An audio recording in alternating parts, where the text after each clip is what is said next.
doing? It is a Daisy Chiwako. This is a Marriage for Real video, and today we're going to be talking about my 4 pillars for building intimacy with communication, or communication for intimacy, however you want to put it. Make sure that you do hit the subscribe button, click that like, and leave a comment down below. Okay, let's get right into it. Communication is super important in marriage, but people really do underestimate how important it is for really building intimacy and a bond between a couple. Intimacy is all about closeness, that deep friendship, that you know me, I know you, a really tight connectivity. And oftentimes we focus on physical intimacy, but we forget that actually communication plays a huge role in helping us to build a really tightly connected relationship. Now, in my coaching programs, I work with couples to help them to rebuild the intimacy in their marriage. And a lot of the times we start with communication. I have 4 pillars of communication that are specifically identified for building intimacy in your relationship. And I'm going to go ahead and give you those 4 right now. Communication for intimacy number 1. The first one is praise. For those of you that know me, I'm absolutely passionate about the power of praise. And where a lot of people get confused is to say, well, I say thank you. I say thank you to my spouse all the time. That's fine and it's great. But what praise does is it takes it to that next level and really begins to stroke egos and make somebody feel good about themselves, right? It also makes people feel appreciated. It makes them feel seen, and it makes them feel valued. And if you're not feeling valued, if you're not feeling seen, if you're not feeling appreciated in your marriage, you're not going to be building those intimacy levels. And so praise is where we go beyond saying thank you. We would say things like, you're amazing at, you're fantastic at doing. Look at how well you did this. I'm proud of you because you did that, right? So we're really praising. How amazing are you at doing this? Or it's fantastic when you do that. You're so good at it. It's that pat on the back. It's that reassurance. It's that, I've seen you and I appreciate what you do. And I recognize your gifts and your strengths. And I see your beauty and I see the skills that you have. I appreciate them. And I'm going to go ahead and let you know that I see them. And that really helps somebody to feel more confident and more secure in themselves, especially when they're with you. You're like their champion. And everybody wants to have a champion beside them. And that really does help them to feel more connected to you. So here's number 2. Well, it's kind of like 1B because it's very much linked to praise. I call it positive comparison. Now, usually I would completely condemn comparison in a relationship as something very negative to do. But actually, when used correctly, it can be very, very powerful and a great way, again, to build intimacy with communication. So what do I mean by positive comparison? Positive comparison is when you say something like, wow, you did this, not many other people could do that. Look at how great you are as a father. It's not a small thing. Not all fathers do it the way that you do. Aren't you amazing as a wife? Oh, don't take it as a small thing. Not many women can rock my boat the way you do. We're comparing, making a positive comparison that says you're the best.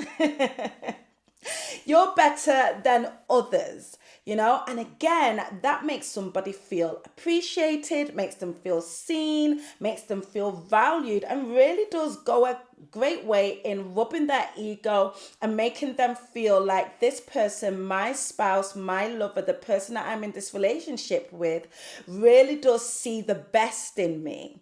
Okay, and again, we always want to be close to the people who bring out the best in us and make us feel like we are great people. They make us feel good. And so we will gravitate to that person. And that is the sort of thing that really helps to build that intimacy, that connectivity, and that oneness. So here's communication for intimacy number 3. Every day you want to be saying something of love towards your spouse. So this is not just I love you. This is I love the way you do this. This is I love how you make me feel. This is yes, I love you, but it's I love this about you and I love that about you. I love how you do this. I love the way you say that. I love to hear this. I love to see this from you. I love you. Okay, and your spouse wants to be hearing that on a regular basis. And so I really encourage the couples that I work with to incorporate communications of love within their daily dailings. Is that even a word? Their daily doings, right?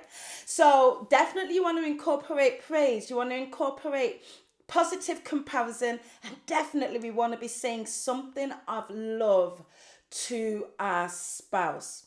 Number 4 is words of romance. So this can go right from being super romantic to sexual and sensual. So we want to be saying things like, I can't stop thinking about you. I can't wait for you to get home. What you did last night was amazing. Can't get it out of my head.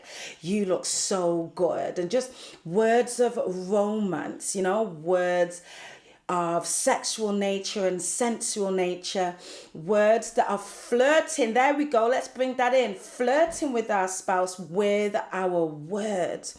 So important. So they're the 4 pillars of communication for intimacy. Something praising, positive comparison, words of romance, words of love, or the other way around. Now, here's the thing. I encourage the clients that I coach to, if they can't say all of them within the day, to at least choose 1 or 2 that they're going to sort of incorporate in their communication. And it doesn't have to be a big deal. It could be in the morning, instead of just saying good morning, it could be good morning. It's so beautiful to wake up with you in the morning. That's your bit of love or romance, right? During the day, you could text and say, hey, can't wait for you to come home tonight. Been thinking about you all day. Again, love and romance. Your spouse comes home, maybe she makes an amazing dinner. And even if it's not amazing, you take the opportunity to say, do you know what? I love your cooking. There's nobody else who can cook as well as you do for me. Your food tastes amazing for me. Right, there you go. That's a bit of praise and some comparison, some positive comparison. So it doesn't have to be this big deal, It's just really learning how to incorporate this communication in your everyday life, right? In your everyday communication. Taking that thank you a step further. Thank you for doing this. You are so good at, right? You're better than me at. I appreciate you for, right? I love the way you do, okay? I'm falling in love with you all over again. Full spectrum I just gave you there. And I'm telling you that when you begin to use these sort of communications in your everyday conversation, in your everyday dealing with your spouse, it starts to change the atmosphere in your marriage. It softens their heart towards you. It starts to build connectivity. And here's the thing, it makes your spouse want to be with you. People want to be where they get pumped up, they feel secure, they hear words of affirmation that affirm them and make them feel great about themselves and make them feel great about the relationship that they're in. And so if you're really intentionally using these 4 pillars of communication, you are definitely going to see improvements in the way that you and your spouse communicate with each other, but also in the level of connectivity that you have. I really hope that helps you. I would advise you to give this a real intentional goal for the next 7 days, and let me know how you get on. And if you do have any of the sort of types of words or phrases that you use regularly in your marriage, go ahead and pop them in the comments. All right, I really hope that helps you. Make sure that you have subscribed, leave a comment and like, and I will see you on the next video. Stay blessed. Bye.